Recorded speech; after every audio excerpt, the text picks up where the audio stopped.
Good morning. I am Siebert Adamson, Vice President of Students, International and Alumni at Mohawk College. We are joined today by the finalists who started from more than 80 participants representing 5 colleges and universities across Ontario. Welcome all to the Mohawk College Higher Education Analytics Data Competition. I would like to start by acknowledging the land upon which our college is situated and which provided a home and livelihood for generations long before us.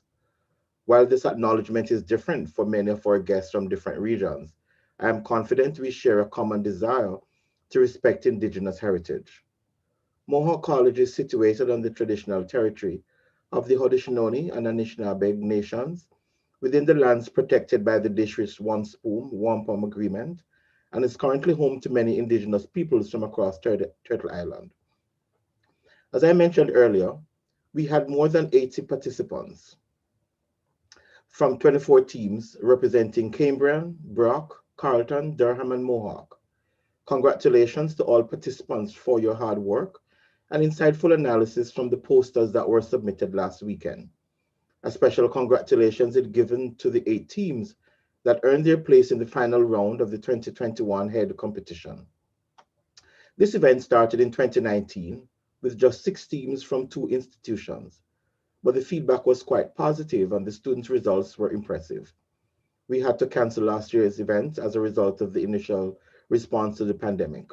This year, we are back bigger and better than before. Thank you for being a part of it. Thank you as well to our industry and community partners for contributing to this event.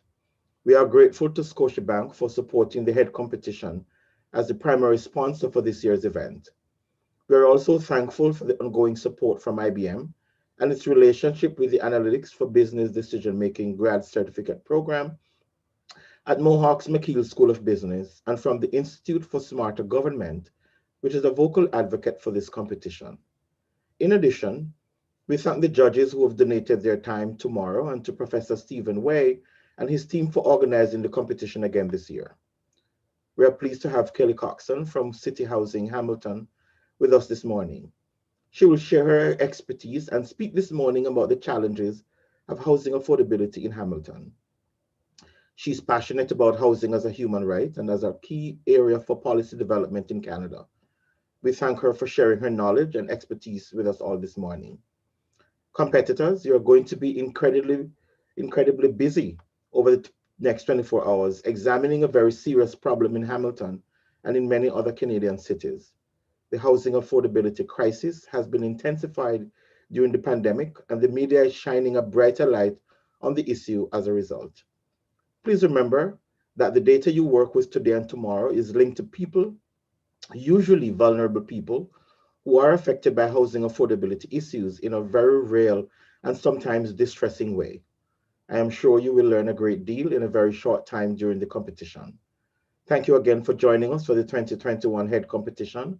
I look forward to seeing your problem-solving talents at work. Keep focused, be creative, and enjoy the competition.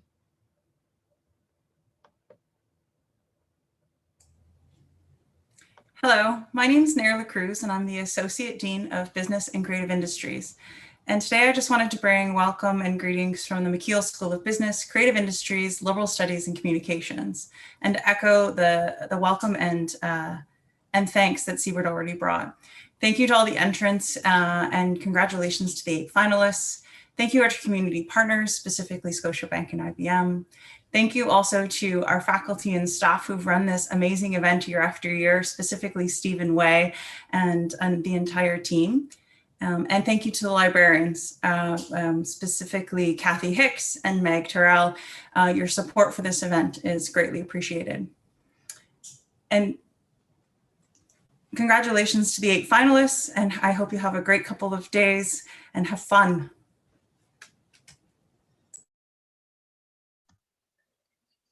Good morning, everyone, and congratulations to all the participants, especially the 8 teams that have made it to the final round. My name is Neil Carpino, and I'm the District Vice President for Scotiabank here in Hamilton. We at Scotiabank are very honored to sponsor this event for several reasons. One, it's a way for us to give back to the communities that we operate in. We've had an amazing relationship with Mohawk College over the last 8 years, and hope to continue to do so in the future. Number two, analytics is becoming more and more critical in everything we do.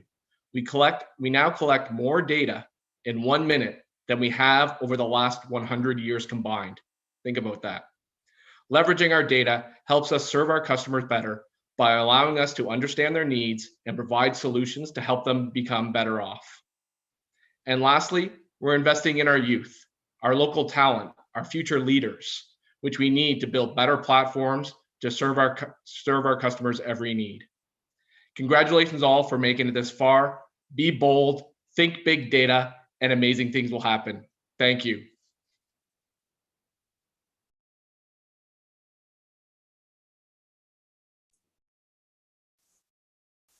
At this point, I'd like to introduce our keynote, Kelly Coxon.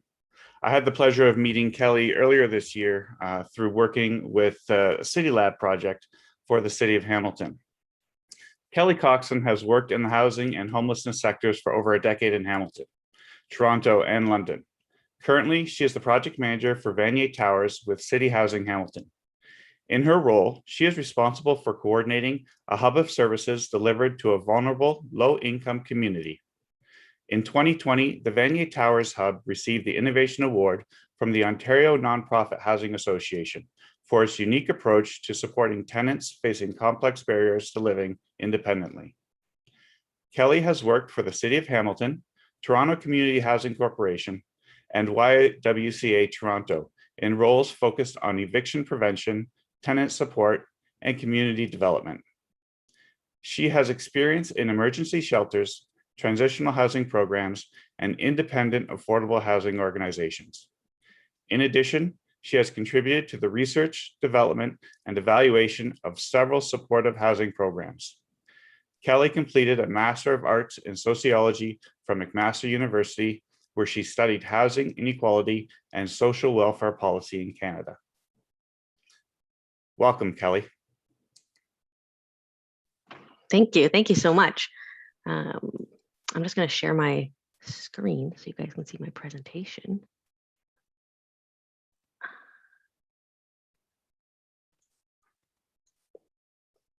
All right, so ideally you can now see what I'm seeing. Just my presentation. Can I get a nod just to make sure that people can see the presentation? Beautiful, thank you. Okay. So I just wanted to thank everyone, especially the students, and congratulations. I've been looking over your presentations and they're really fantastic. I want to thank Mohawk and everyone for being here and for inviting me to speak. I think it's really exciting and it's a topic that I'm passionate about and I can probably go on about for a long time. So today I'm going to, talk with you a little bit about housing. I just wanted to make a note that I'm coming from a social housing and social service perspective, and I recognize that I have bias because of this. So I strongly believe that housing is a human right, that we should be providing more housing and more affordably to everyone. And so I wanted to just make note that I do know that I have my own perspective and it's biased, but it does have a lot of valid information about what's going on in Canada. I just included these two little graphics here. The quote is from the governor of the Bank of Canada. Recently, he was asked if having the low interest rates for mortgages was an issue, and if it was causing more problems in Canada. And because of COVID, everyone's so precarious. And he said, we need all the growth we can get. And so it just shows kind of a different perspective on housing affordability, that in some ways, for many people, the growth in housing costs can be a positive thing and they see the benefits to the economy. So I wanted to just recognize that. But today, I'm hoping I can give you some context and insight into just the ramifications of the housing affordability crisis. I wanted to start by kind of showing you what is the housing continuum, because a lot of times when we're talking about the housing crisis, we're talking about market home ownership. So you buy a house at full market value yourself, but there's a whole spectrum of how people access housing and what type of housing and shelter they need, right from being homeless and living in a shelter to transitional housing, social housing, and then more affordable market rent things all the way up to home ownership. I want to bring attention to this because when you see a challenge in one area, if something goes wrong or something becomes disrupted in one area of housing, it's pretty likely that you're going to see consequences in another area. I'll tell you a little bit more about social housing because I know it's not something many people are familiar with. In a nutshell, it exists to provide affordable housing to low-income individuals. We know that a lot of people struggle to pay for rent or housing, and social housing began being developed in Canada probably in like the 40s, 50s, and has grown since there. Now we see wait lists for social housing in every major city. There's different types of social housing. We can have permanent housing. There's supportive housing, which might have a nurse or like a PSW or social workers connected to the housing, which might be to help people with more complicated medical or social needs. And there's rent geared to income housing, which is rent that is calculated based on 30% of your income. The reason I wanted to draw attention, especially not just because I work in social housing, is because it's a really big issue that is part of the problem we're talking about. Starting in the 90s, the number of social housing units in Canada started dropping. Like we stopped building new units. We've never recovered. So this graph I've got here kind of shows you really suddenly how in like, you know, the 90s, we see a sharp drop to how many new units are built every year. This chart ends in 2010, but I assure you there has not been a giant uptick since then. It's still, you know, not enough units are being built. This is due to cuts in provincial and federal funding over time. And on top of that, the cost to build new units is just continuing to be more expensive. So at this point, I think it costs around $220,000 per unit we build. Which obviously that is going to make it hard to build many more units. And then when you take this and look at it in a global context, this graph here shows you the percent of housing stock in a country that is social housing. And I'll put a little asterisk there to say, by that it means it's either housing that is owned by the government, subsidized in some way, or owned and run by a nonprofit. And so if you look over on the far end, like the Netherlands has like almost 40% of their housing is in some way social housing. And then we go down and it kind of drops and drops and drops. And then way down here, we have Canada. So we have less than 5% of our stock. And that wasn't always the case. We used to have a higher proportion. And this is just significant because it shows that we're not even some of these countries are ones we often compare ourselves to, like, you know, United Kingdom, like France. We often talk about how we're similar and we have similar values to these countries. And yet when it comes to social housing, we're actually behind the United States in terms of the percent of our stock that is social housing. I also wanted to kind of touch on the concept of like renting versus ownership. I was really happy to see that a lot of your presentations did compare and include information about renting. Because although many people, we got about 68% of households like own their home, when you start breaking it down, lower income groups are much less likely to own their home. Only about 40% of people who are earning less than $50,000 own their home, whereas 80% of people of a higher income level own their homes. So you can see like these numbers do have more depth to them.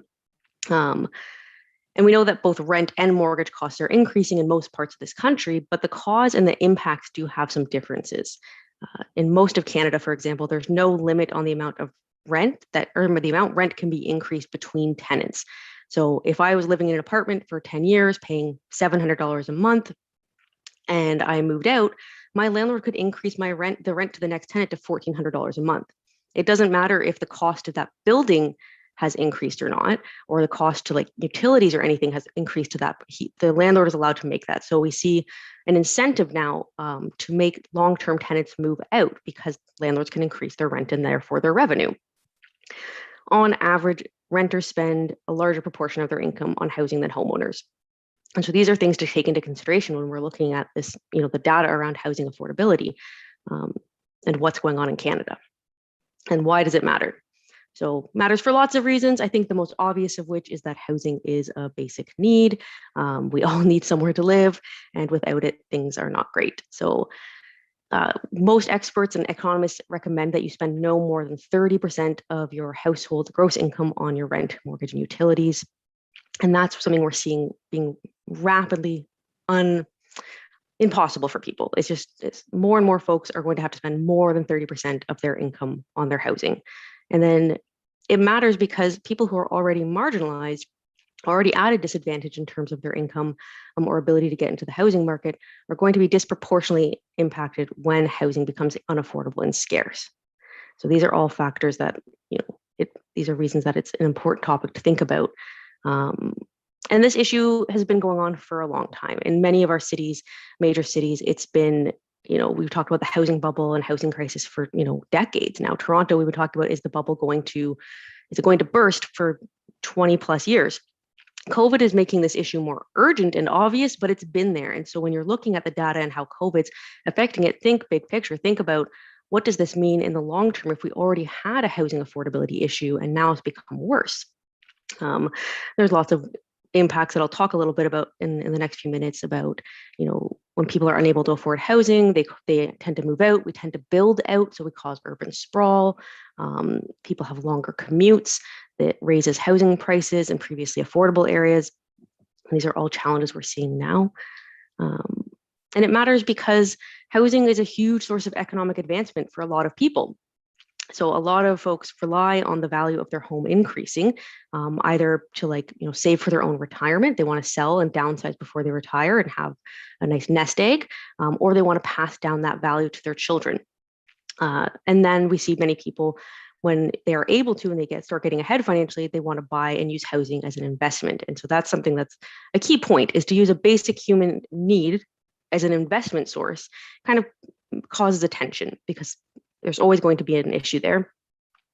And we're seeing growing income inequality in Canada. And this is important for housing because housing is becoming more expensive. People are taking on more student debts.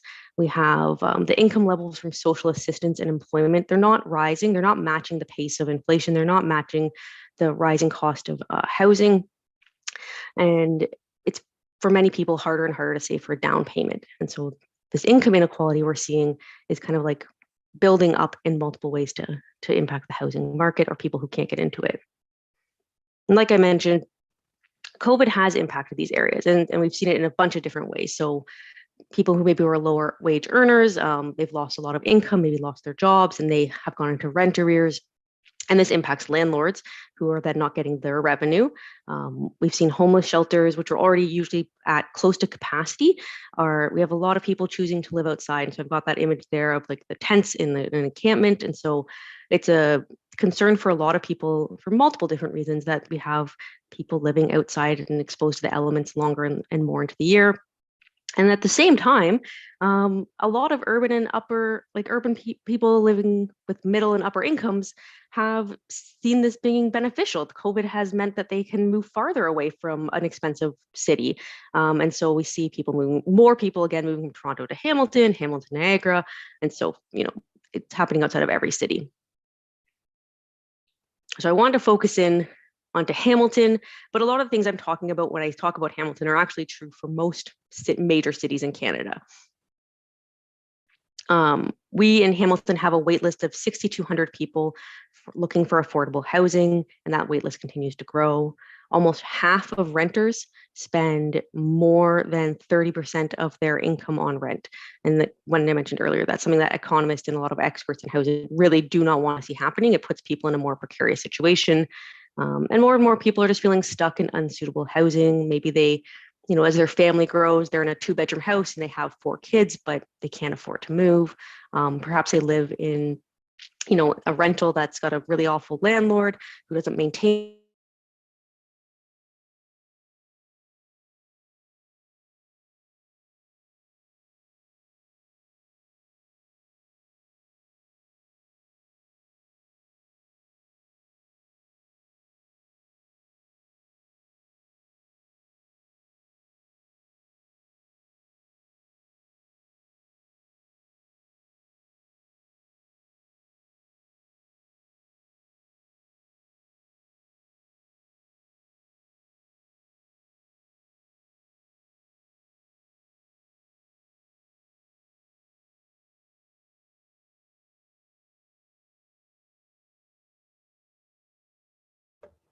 Hey, Steve, you're on mute.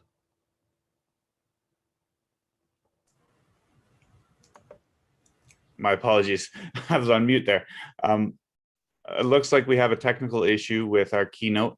It looks like her internet connection has dropped.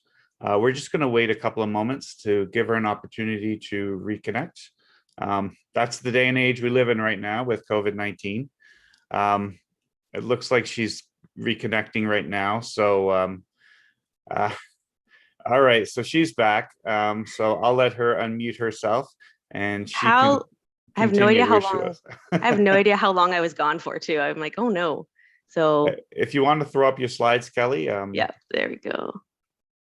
So when did I get booted out? Where was I when I got? You were on this slide, housing in Hamilton. Oh, beautiful. Okay, good. I was worried all of a sudden that I'd been talking for ages and you guys were just like not hearing any of it. So, okay, so I'll just kind of start off with the rent evictions piece that we have landlords who are taking, they're Sorry, attempting. Kelly, I don't want to interrupt, but you might want to, you're sharing the wrong screen. Oh. You might want to switch screens for you.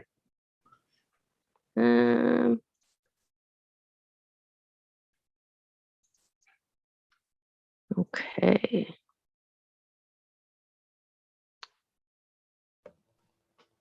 Now are we good?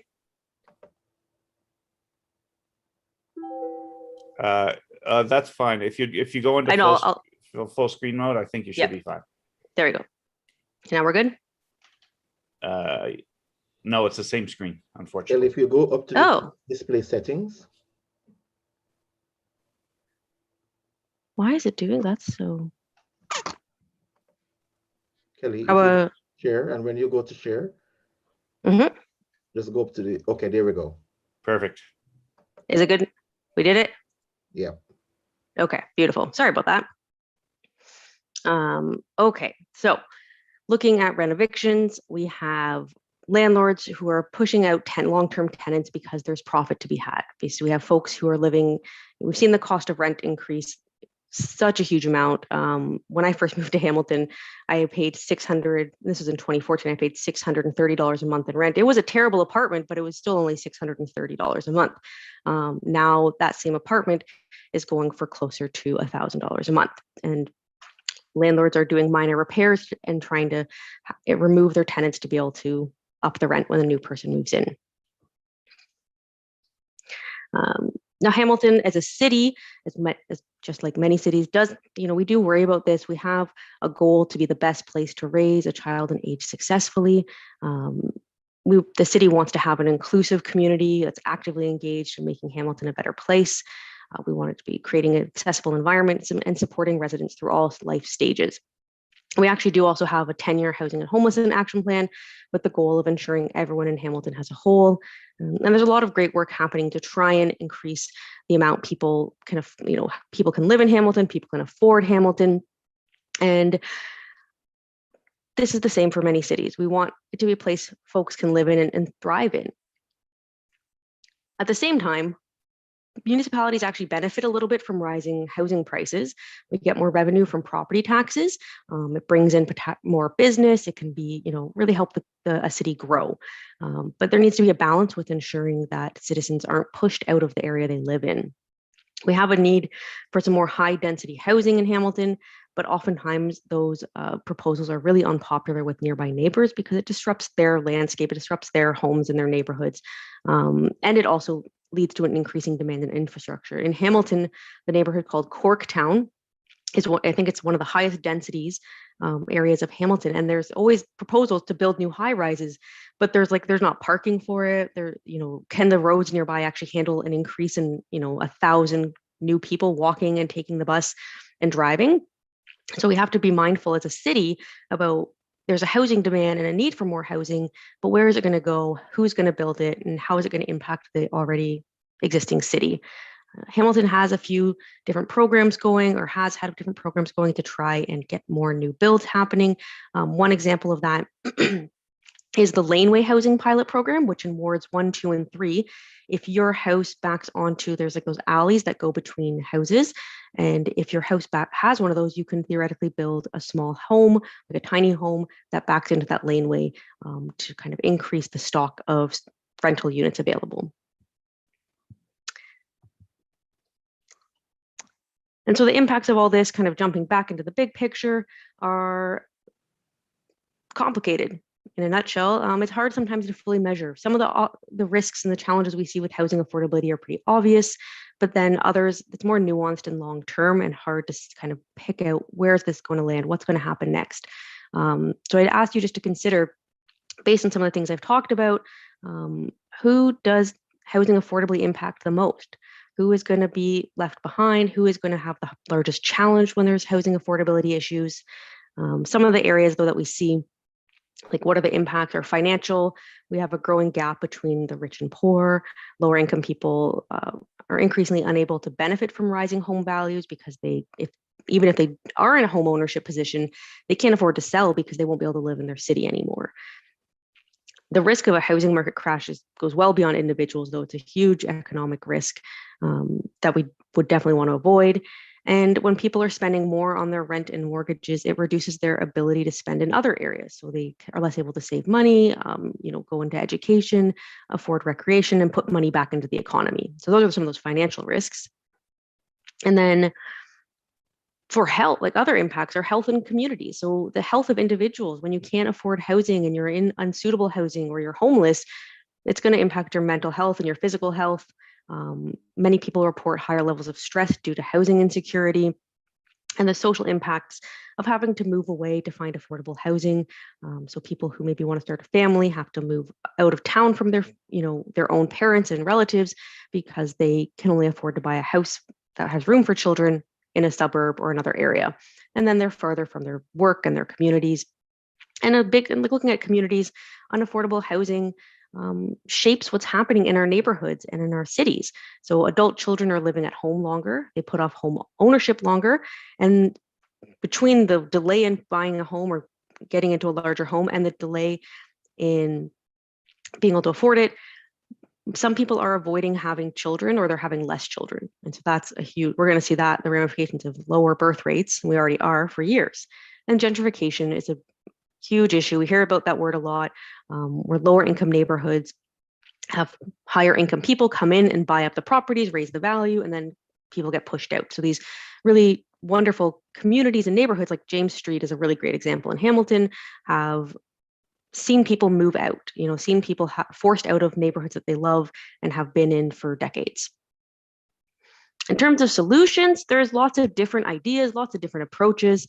They're all highly debated. There's pros and cons to each. Most options would require investing billions of dollars into affordable housing and like mortgage subsidies. We talk a lot about we need to build more social housing units.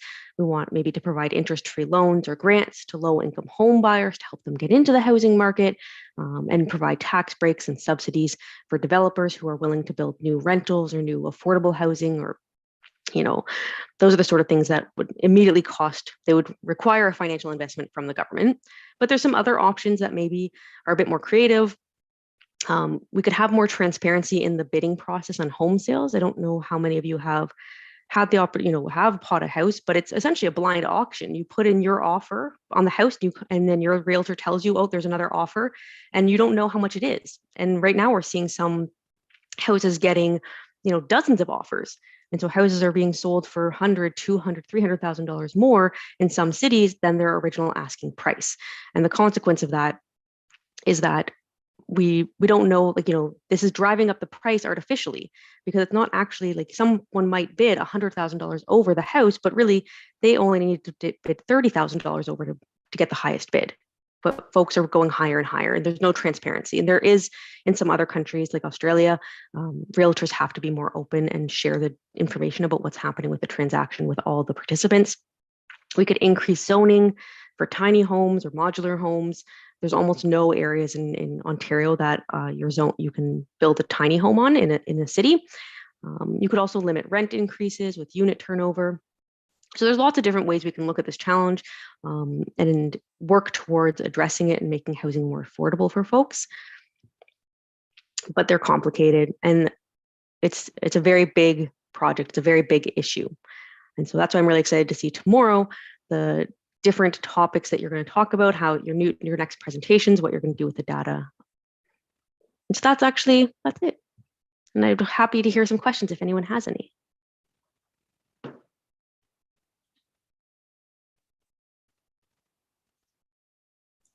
Thank you, Kelly. So I don't have any questions coming in right now, but questions may arrive over the next few minutes. Mm-hmm.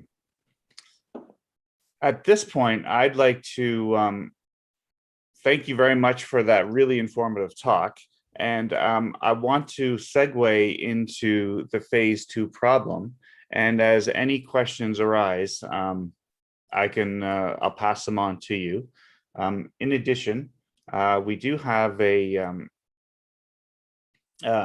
chat that I've set up for the students, which will be a live one-on-one Zoom meeting where I can also get any questions, and perhaps I can ask you to stick around for a few minutes just to connect on that separate Zoom meeting, just so we can connect with the students one-on-one if they have any additional questions. So to the students, I am addressing you directly right now. I have just sent out an email notification to you all on the phase 2 problem, which should now be in your inbox and is available on the datacompetition.mohawkcollege.ca website. In alignment with Kelly's talk, this phase 2 problem revolves around who is at risk. So in phase 1, teams conducted an analysis and built models to identify trends, stakeholders, contributing factors, and general insights into the housing market and housing affordability crisis in Canada. Using any analytics tools, prior competition work, and any additional data resources, you are to try to identify additional relationships and transformational insight into the influence of COVID-19 on the housing affordability crisis in Canada from the perspective of who is most impacted. Explore the various data sets that have been provided to you and try and develop a profile of who might be the most at risk and the scale of those most vulnerable to housing affordability issues as government COVID-19 support measures wind down. Furthermore, what policies and/or supports might you suggest governments implement to improve post-pandemic housing affordability for those at risk? So in the question phase 2 package that you've received, there's some additional background information that can help trigger your analysis and guide you in different directions. Because as Kelly pointed out, this is a really, really broad and complex topic and issue. And so there are many different facets that can be explored and examined. So tomorrow we should have some really interesting presentations, and we look forward to that.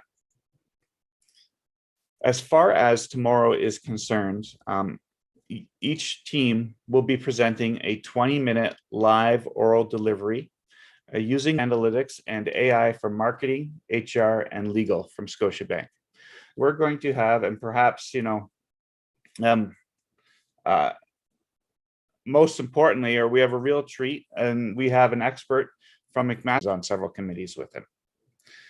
So each presentation will consist of a 20-minute oral delivery, followed by a 10-minute Q&A opportunity for the judges. Okay. In your presentations, you should try to tell a story that is consistent with your analysis, which the team is to submit their presentation materials to the shared drive folder by 9 a.m. tomorrow morning. Once those data sets, or once your analysis and materials have been uploaded, you will get the presentation order, and presentations will begin starting at 10 a.m. tomorrow, and they will occur every half hour until all groups have presented. Questions? Good luck, everybody, and we'll see you all tomorrow. Thanks so much, Steve.